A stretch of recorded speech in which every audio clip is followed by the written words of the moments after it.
Ассалаумағалейкум достар. Менің есімім Ерғали Дүйсен. Бұл менің YouTube каналым.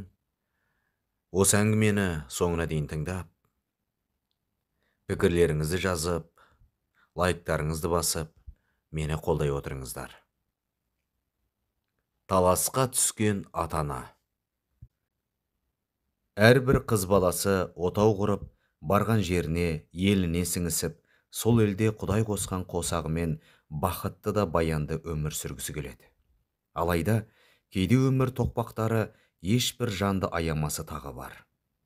Әйгерім өмірде бақыт іздеп жүріп сол бақытына жеттім-ау дегенде, тапқан жары оған бақ емес, басына біткен сор болып байғұс қызды бақытсыздыққа душар етті. Еркек атауынан садаға кеткір малғұн күйеуі, тіпті өз қанынан жаратылған ізін жалғар тұңғыш перзентін өз ұлында керек етпей, бір ауыз кетпе, сендер маған керексіңдер деп айтуға дәті бармады. Тіпті бір рет болсын іздеп те келген жоқ. Сәби кезінде әкесі керек емес еткен жас балақай Самат, тілі шығып, жасы 2-ден асқалы бері анасын күндіз түні бір ғана сұрақпен мазалап, құлақ етін жеуде. Міне, тағы да ойнап жүріп анасына қарай жылап келуде. Анашым, ана балаларға айтсам да олар маған сенбейді. Менің әкем алысқа жұмысқа кеткен рас қой, иә? Ол келеді ғой, айтшы. Я балам, әкең келеді. Қашан келеді? Онда біз оған барайықшы. Барамыз балам, асықпа. Әкемді қатты сағындым, анашым. Тез оған барайықшы. Жарайды құлыным, ал енді ойнай ғой. Өз ұлын алдап, жалған үміт сыйлаған үшін ана жүрегі езіліп, байыз таппай қан жылауда. Әкесінің оңбаған адам екенін, адам кейпіндегі малғұнның қанынан жаратылғанын, өз әкесіне ешбір қажеті болмағанын жас сәбиге қалай айтпақ. Жас жапырақтай, жұдырықтай жүректі тоз-тоз шығып қатыгез әлемге тап болып, мейірімге толы жүрегі мұзға айналып, әкесі секілді жауыз адамға айналып кетпесіне кім кепіл? Осылай қорқып жүргенде, шындықты басқалардың аузынан естісе не болмақ? Әрине, бала үшін бұл үлкен соққы болмақ. Ойлана келе, өзгелердің ақыл кеңесіне құлақ асқан Әйгерім, көптен бері мың ойландырып, мың толғандырып жүрген шешімді қабылдауға бел буды. Жалғыздық Құдайға ғана жарасқан деп, ежелден бері атам қазақ айтқандай, әр адам өз жартысын тауып, бақытты болуға құқығы бар емес пе? Міне, Әйгерімде екінші рет бағын сынауға бел байлап шешім қабылдады. Алайда, өткен күнге өкпе артып, ер азамат атаулыдан көңілі суып, жасқанып қалған Әйгерімнің сөйлесіп жүрген бірде-бір жігіті жоқ еді. Мұндайда араға түсіп, делдал болатын кім бар? Жеңгелері жан жаққа жар салып жүріп, қайны сіңілдеріне тең келер жігіт іздей бастады.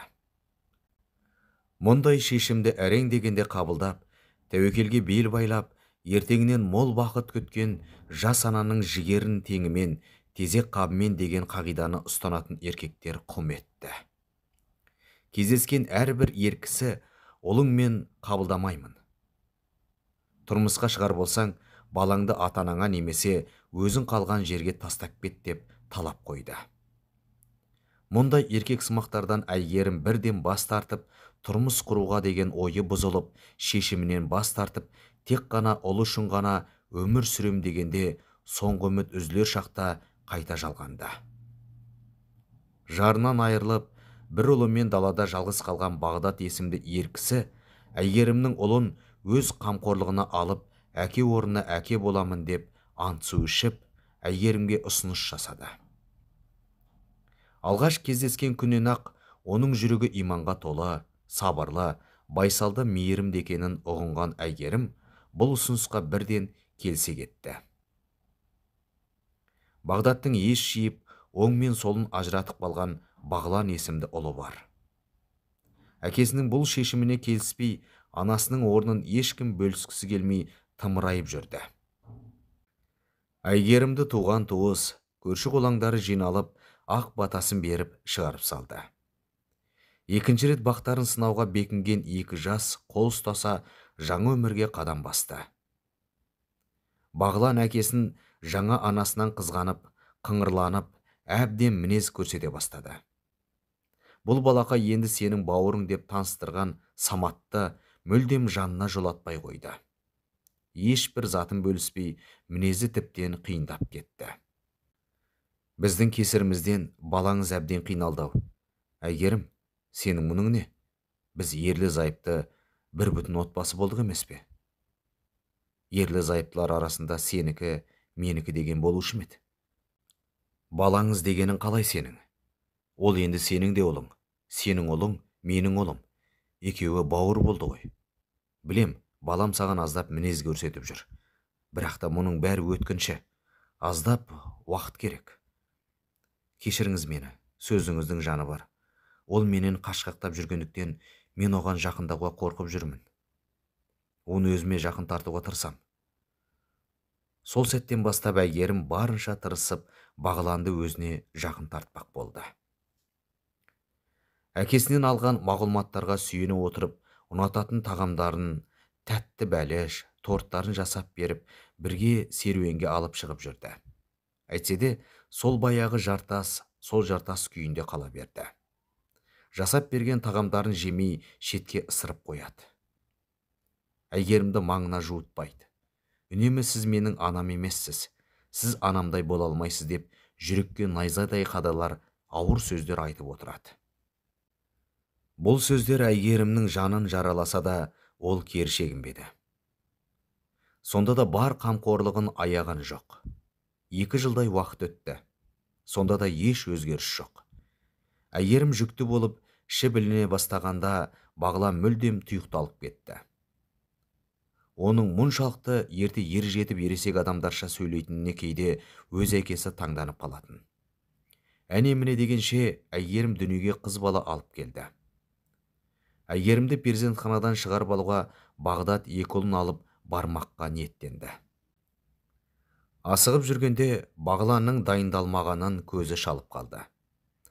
Балам, сен дайындалмайсың ба? Неге киінбегенсің? Мен ешқайда бармайым. Балам, қарындасыңды қарсы алуға бармайсың ба?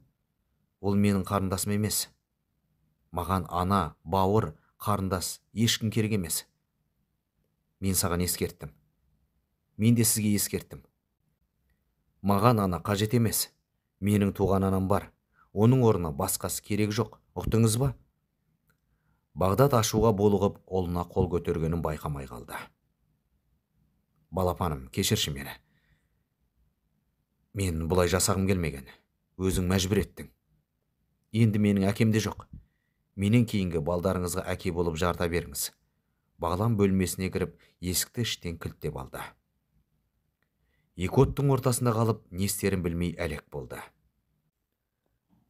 Бір жағынан жары жол қарап тосып отырса, бір жағынан ұлы жалғыз қалуда. Жалынып жалбарынса да, ұлы есікті ашпай қойды. Жаңа босанған жарын күттіріп қоймау үшін сыртқы есікті құлыптап, Саматты ертіп перзентханаға барды. Әйелі мен қызын үйіне алып келсе, Бағлан сол күйі бөлмесінен шықпаған екен. Есікті қағып қанша шақырып, өтініп сұраса да ешбір жауап болмады. Ақыр соңында есікті бұзып кіруге мәжбүр болды. Байғұс балақай жылай-жылай қабағы ісіп, жарылуға шақ қалған. Есінен танып, еденде ес-түссіз жатыр екен. Әкесі барып көтермек болғанда, мұп-мұздай денесіне қолы тигенде, тұла бойы шымырлап сескеніп, көзінен ыстық жас атқылап кетті. Ұлым, жаным, жүрегім, кешірші мені. Кешірші құлыным, тек мені тастап кете көрмеш. Әйгерім, жедел жәрдем шақыршы. Шақырып қойдым. Қазір келіп қалады. Уайымдамаңыз, бәрі жақсы болады. Жедел жәрдем келіп, Бағланды ауруханаға алып кетті. Алла сақтап, денсаулығына аса қатты зақым келмеген екен. Дәрігерлердің көмегімен дереу есін жинады. Балам, неге бұлай жасадың? Менің өз анама кеткім келеді. Олай демеш, ұлым. Саған ана орнына қажеті жоқ дедім ғой. Маған басқа ана қажет емес.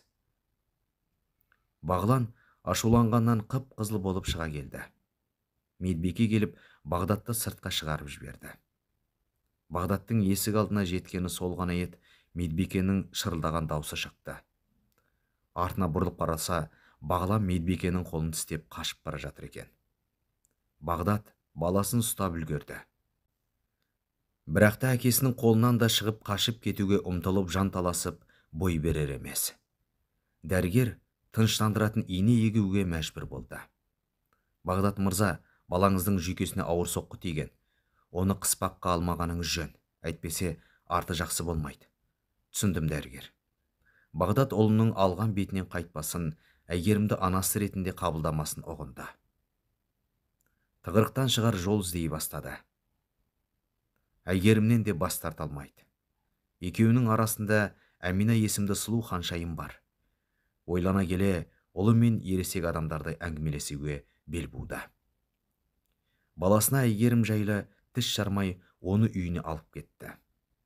Жолай саябаққа барып екеуі оңаша әңгімелесті. Балам, мені жақсылап тыңдап түсінуге тырыс. Ең алдымен, сенің қарсы болғаныңа қарамастан, саған екінші ана сыйлағаным үшін кешірім сұрайым. Айта беріңіз, тыңдап отырмын. Иә, Әйгерімді анаң ретінде қабылдай алмайтыныңа көзім жетті. Бірақ та ол енді маған бөтен емес. Ол да анаң сені дүниеге келгендей, менің қанымнан жаратылған қызды дүниеге алып келді. Енді мен қызымды анасымен қосып үйден қуып жібере алмаймын ғой. Ол әдемі ме? Өзі қуыршақ секілді болса керек. Иә, ол өте сұлу, біздің ханшайым болады. Балам, мынаны түсін. Мейлі, оны ана деп айтпасаң да мейлі. Бірақ оған мінез көрсеткеніңді қой. Оған ана деп айтқым келмейді. Ол менің анам емес. Олай болса басқаша ата. Сонда қалай? Өз еркің білсін. Жеңеше десем бола ма? Жарайды. Солай қаласаң солай ата. Әкесі мен ұлы екеуі қуана үйге оралды. Есікті ашқан Әйгерімді итере үйге кірген Бағлан бірден Әминаның жанына жүгіре барып, жұмсақ иісі аңқыған маңдайынан шөлпілдетіп сүйіп алды. Сол күннен бастап өгей анасын жеңге деп атап, ара қатынастары жақсара бастады. Алайда қарындастары ортақ болған қос бауыр бір-біріне қас дұшпандай болып ерегісіп ер жетті. Ер жетіп, Бағдаттың туған әкесі емес екенін білген Саматтың асырап баққан, бар мейірімін төгіп, өз ұлынан кем көрмеген Бағдатқа деген мейірімі азайып, бұрынғыдай арқа-жарқа болып әңгімелесіп, шүйіркелесуді қойды. Екі жігітте тепсе темір үзетін еңгезердей нар тұлғалы азаматқа айналды. Әминаны қыспаққа алып, екеуі де екі жақтан сенің ағаң менмін деп әбден есінен адастырды. Әминада сұлу болып бой жетті. Отбасында ауызбіршілік атымен жоқ. Береке атаулы бұл үйге бас сұқпағанда болса керек. Айналдырған бесеудің басы дастархан басында біріккен емес. Әйгерімнің өзегін өртеп, жанын азапқа салатын бір ғана өкініш, Бағлан мені қабылдамаған сәтте неге кетіп қалмадым екен? Өз ұлы мен асыранды ұлының аш бөрдей бір-бірін жеп қоярдай әзер жүргенін көргенде, ана байғұстың жүрегі қаншылайды.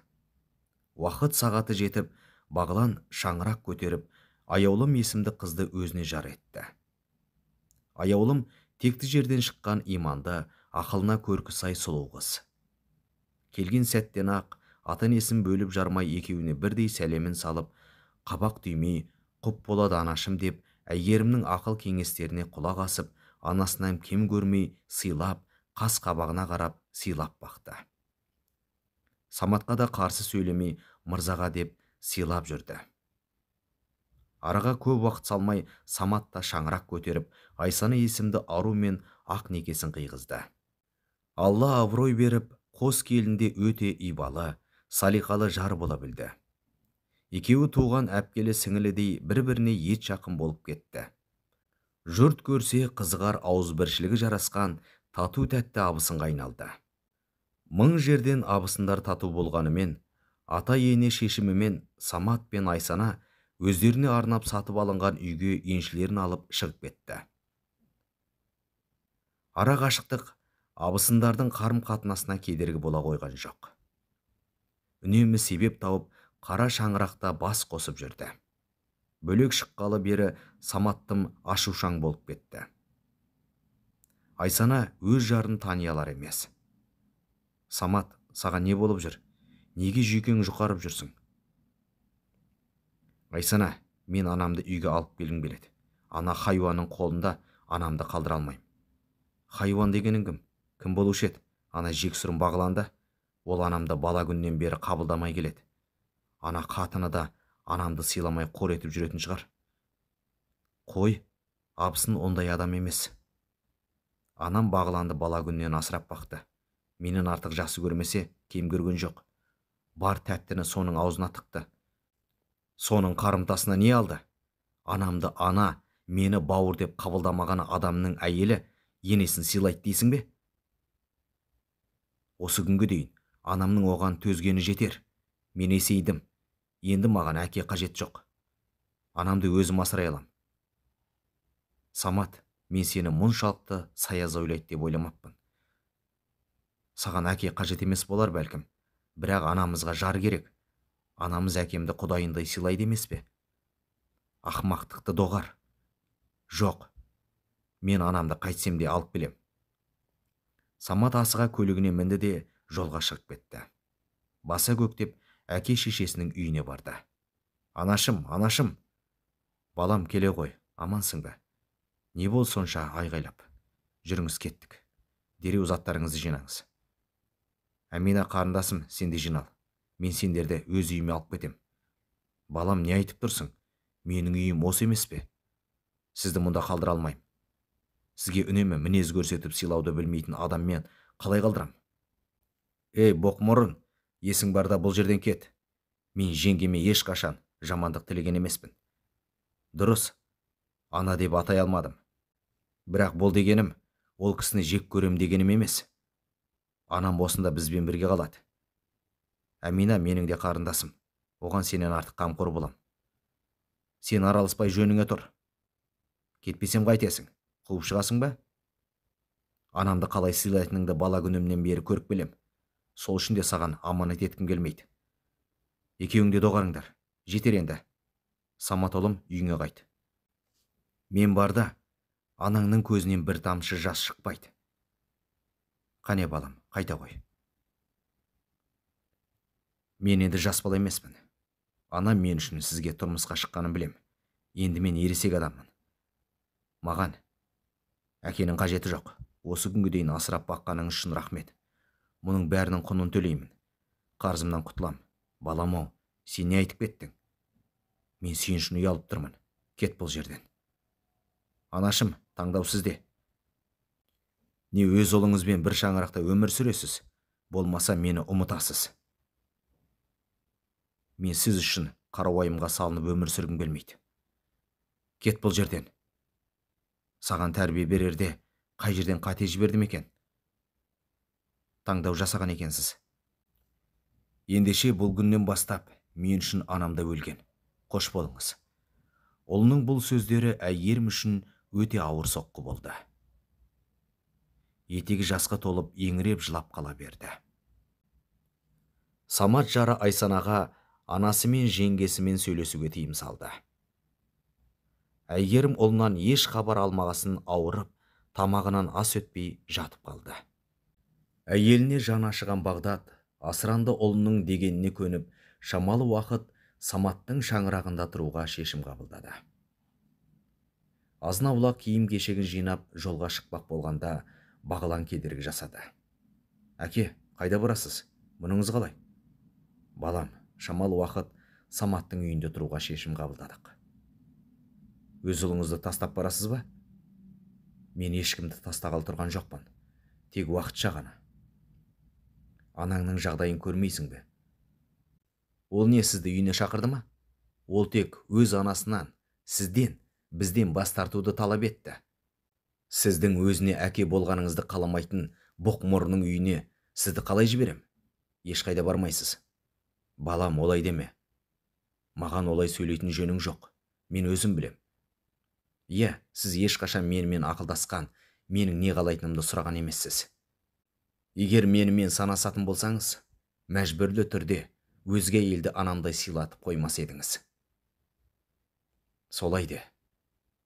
Тек мәжбүр болғандықтан әйгерімді сыйлап жүр екенсің ғой. Мен үшін солай жасап жүрсің бе? Мен өліп қалсам қайтесің? Көшеге қуып шығасың ба? Саған бар мейірімін беріп бағып қаққан адамды тек мәжбүр болғандықтан сыйлап жүрсің бе? Бәрекелді балам. Сендей ұлды не үшін асырап келдім? Одан да ит асырағаным артық еді. Жүр қатын, кеттік. Әке, есіңізде болсын. Қазір мына жерден шығар болсаңыз, бұл үйге қайта қадам баспаңыз. Әйгерім, Әмина, жүріңдер. Бағдат ашулана әйелі мен қызын жетектеп үйден шығып кетті. Алайда Саматтың үйіне бармай, жалдамалы пәтер жалдап, өздері күн көре бастады. Екеуі де сары уайымға салынып азып тозып кетті. Атай енесінің жағдайына алаңдаулы Айсана абысыны аяулымға жасырына қоңырау шалды. Абысын, қалыңыз қалай? Ата-апа, Еркежан бәрі жақсы ма? Келінжан, бұл сұрақты мен саған қойғым келген. Сонда қалай? Атам, апам дертіп сендерге кетіп еді ғой. Барған жоқ па? Жоқ, келмеді. Құдайым-ау, олар 3 күн бұрын кетіп еді ғой. Сонда олар қайда кеткен? Білмеймін. Екі абысын таңдана телефонды өшірді. Екеуі де жүкті болатын. Жұмыстан үйлеріне оралған бауырлар екеуі де өз үйлерінен әйелдерін іздеп таба алмады. Бағлан бөлмесінен хат жазылған бірақ қағазды тауып алды. Хатта былай деп жазылған болатын. Менің болашақ перзентімнің әкесіне хат. Мен перзентімнің толыққанды бақытты отбасында дүниеге келгенін қалаймын. Тек өз қарабасының ғана қамын ойлайтын, өзгелердің қалауымен санаспайтын, өзгелердің шешімін құрметтемейтін әкесі болғанын қаламайым. Мүмкін балапаным әжесінің ертегісін тыңдап, әлди әнін естігісі келетін шығар. Мүмкін атасымен бірге ат тізгіндеп атқа мінгісі келетін болар. Сіз бір-бірін сүйіп қалып, тағдырдың қиын жолдарынан бірге жүріп өткен қос ғашықты екіге айырғысы келген қатыгез адамсыз. Сізге ана керек болған үшін ғана әкеңіз қайта шаңырақ көтерді деп ойласаңыз, қателесесіз. Олардың махаббаты біздікінен әлдеқайда берік, әлдеқайда күштірек. Олардың көз жанарларынан мұны ұғынуға болады. Ал сіз мұны ұғына алмайсыз. Сіздің жүрегіңізді қызғаныш жаулап алған. Өз анаңыздың орнын өзгеге бергіңіз келмейді. Сіз өзінше көкірек адамсыз. Олай болмаса, әкем мен анамды үйден қумас бұрын, менен ата-енеңмен тұрғың келеме деп сұрар едіңіз. Айналаңыздағы адамдар сіздің айдауыңызға көнетін мал емес. Сана сезімі бар ересек адамдар. Өз әкесі мен анасын үйден қуған адам, жарты жолдан қосылған әйел мен перзенттерін бір күні дәл осылай қуып шықпасына кім кепіл? Сіз бәрінен айырылдыңыз. Сіз өзгелерге шарт қоюды біледі екенсіз, мен де сізге шарт қояйын. Әйеліңіз бен балаңыз қажет болса, алдымен әке шешеңіздің кешірімін алыңыз. Олар үйге келмей, мен де бармайым. Мен мына мекен жайда болам, деп хатта мекен жайын жазып қалдырған болатын. Дәл осы тектес хатты Айсанада жары Саматқа жазып қалдырып, өзі үйден қашып кетті. Бір ана бір әкеден туылмаған ағайындылар екі жақта әйелдерінсіз жалғыз қалып қойды. Көкіректері жібермей, әйелдерінің сөздеріне мойынсұнбай, бірнеше күн бойы жалғыз тұрды. Жұмыстан шаршап шалдығып, қарны ашып оралса, үйінде ыстық асын әзірлеп, зарға күтіп отырған әйел жоқ. Сол қатын мен болмасам, аштан өледі деп ойласа, қателеседі екен. Көше толған тамақ деді де, сырттан тамақ ішіп, қарнын тойғызып келді. Бұл жағдай Саматтың да басынан өтіп жатқан еді. Бірер апта дәл осылай жалғасын тапты. Енді міне ақ жейдесі кірлеп, шалбарының тізесі шыға бастаған секілді. Мен болмасам, кір қожалақ болып жүреді деп ойласа керек ол қатын.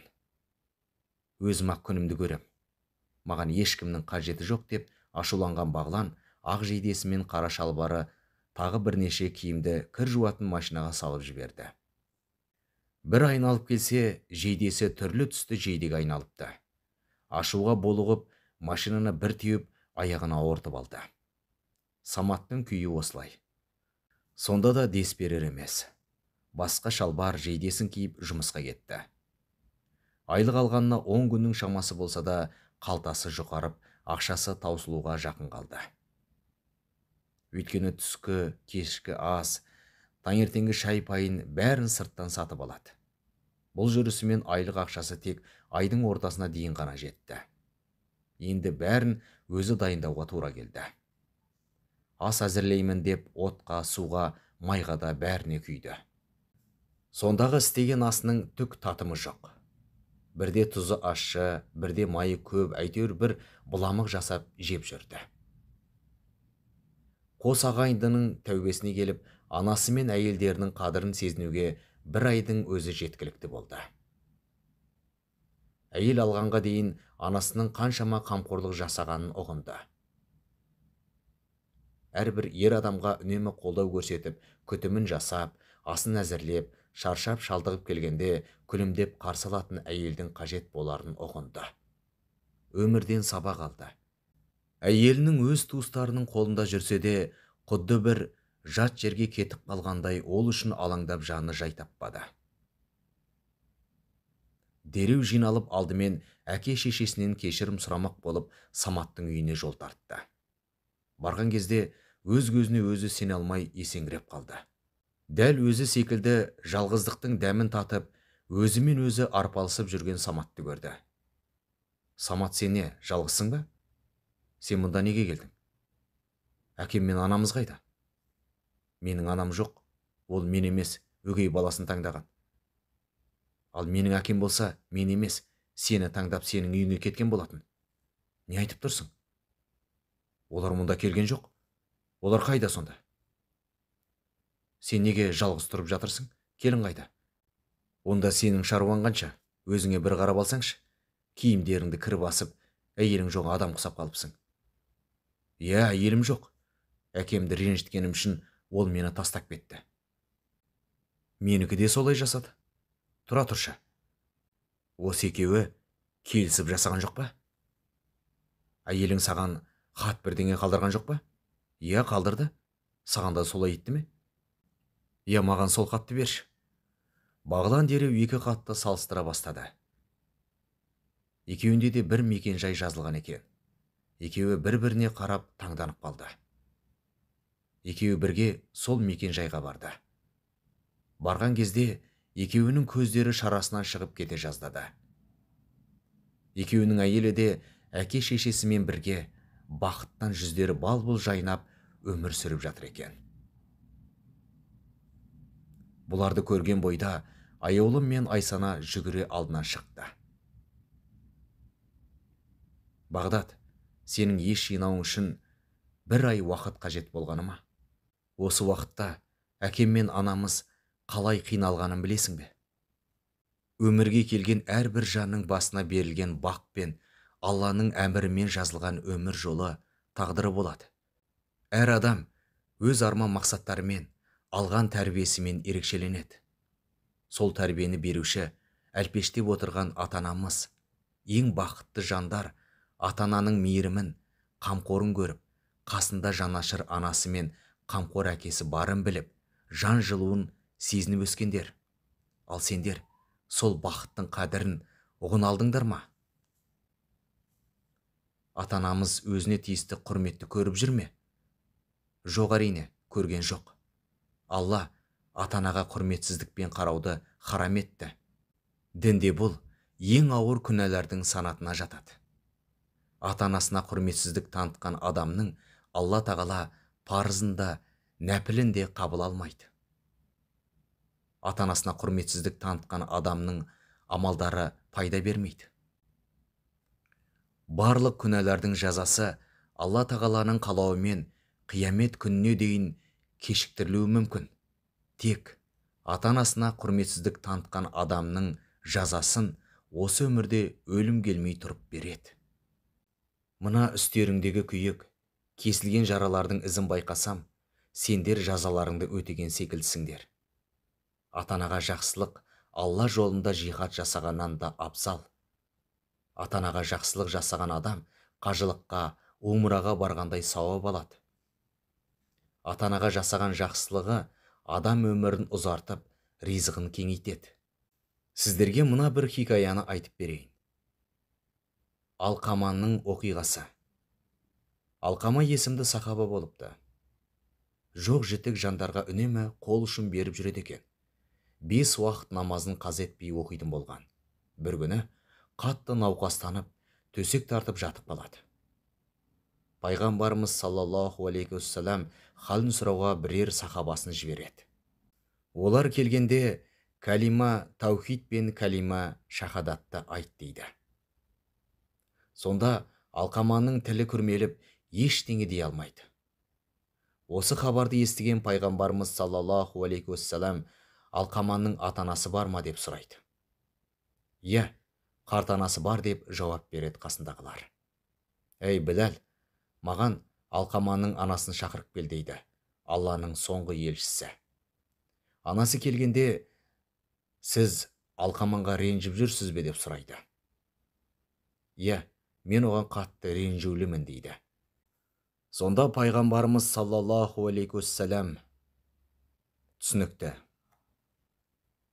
Анасын өкпелеткен үшін тілі калимаға келмей жатыр екен. Имансыз қалпы өліп кетпесін. Отын жинап әкеліңдер. Алқаманы отқа жағамын депті. Сонда байғұс анасы, о Алланың елшісі, сен ұлымды көз алдымда қалай отқа тастамақсың? Менің жүрегім бұған қалай шыдайды дейді. О Алқаманың анасы, Алла тағаланың азабы, оның ақыреттегі жалындаған оты, бұл дүниедегі оттан әлдеқайда күшті. О дүниеде балаңыздың жанғанын қаламасаңыз, разылығыңызды беріңіз. Разылығыңыз болмаса, балаңыздың оқыған намазы, берген садақасы тозақ отынан құтқара алмайды дегенде, дереу анасы қолын жайып, я Алла, өзің және қасымдағылар куә болсын. Ұлым Алқаманға разымын, ақыретте одан ақымды сұрамаймын депті. Осы оқиғадан кейін Алқаманға барғандар оның тілінің калимаға келіп сөйлеп жатқанын көреді. Сол кезде әлгі сахабалар қуанып, Аллам, соңғы деміміз бітер кезде біздің де тілімізді калимаға келтіруді нәсіп ет деп жамырай дұға жасапты. Ата-анаңа қалай құрмет көрсетсең, өз балаңнан да солай құрмет көрерсің. Өз балаңыздан қандай жақсылық күтсеңіз, ата-анаңызға сондай жақсылық істеңіз. Себебі, не берсеңіз, соны аларсыз, не ексеңіз, соны орарсыз. Жақсылық қылсаң да өзіңе, жамандық қылсаң да өзіңе емес пе? Ата-анаңа не қылсаң, алдыңа сол келер деген. Қартайған шағымызда перзенттеріміз бізді бір-бірімізден ажырасып бөлек тұрмауымызды талап етіп таласып жатса, сендер не істер едіңдер? Жеңеше, сөзіңнің жаны бар. Айсана үнемі сізді данагөй, ақылды, сабырлы деп мақтайтын еді. Расымен де солай екен. Бізді кешіріңіздер. Кешірімді бізден емес, әке-шешелеріңізден сұраңыздар. Екі ұлы тізерлеп келіп, аяғына жығылып кешірім сұрап, көз жастарын көл еткенде, Бағдат пен Әйгерімде көз жастарына ерік беріп, кешірім беріп, бәрі бірге үйге оралды. Ата-ане үлкен келіннің қолында қалды. Самат пен Айсана күн сайын келіп, әке-шешесінен хабар алып тұрды. Бағланның да өгей анасына деген көз қарасы өзгеріп, сый құрмет көрсетіп, ендігі жерде апа деп атай бастады. Бала тапқандық емес, баққандығы деген атадан қалған дана сөздің мағынасын ұғынғандай. Ауыз біршілігі жарасқан тату тәтті отбасыға айналды.